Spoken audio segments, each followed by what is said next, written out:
was working with somebody at a job right after I got out of college, and that guy I was working with, a friend of mine, had started a magazine in his at Cal State Northridge when he was in school. And he comes to me one day and says, why don't we start a magazine on computer graphics? And this was 20 years ago, so that was a pretty advanced idea. And I said, yeah, that sounds cool. I'm not really up on exactly what you're talking about, but I like the idea of starting a magazine. So a few days later I came to him and I said, why don't we make it on this? You know, there's this whole like cool underground scene. I've been going to clubs and parties, and there's all this hip hop stuff and there's graffiti and all these things that I'm a part of. Why don't we do a magazine that's that? And quite frankly, it was a simple conversation that then led to us forming this magazine and, you know, publishing for almost 20 years.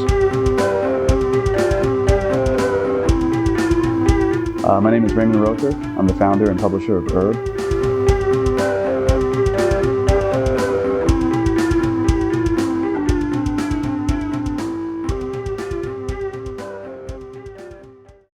When I was, I guess this was in the early 90s, I was out painting a mural on Melrose and doing some of my graffiti work.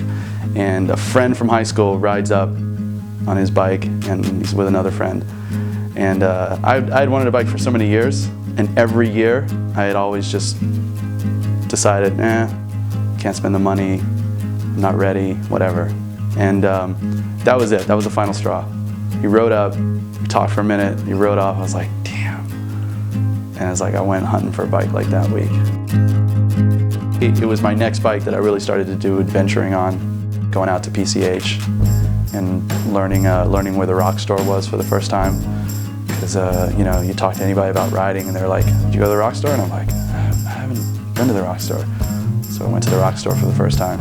And that's when you're like, you know, you're part of that club, yeah.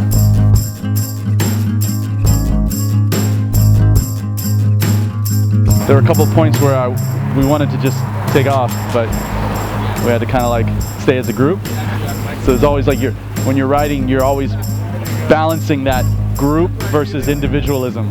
It's a constant kind of balancing act between, all right, well, the individual might just shoot through some cars and be gone. And the group, you know, wants to stay as a group. So it's like, it's fun to ride in both layouts.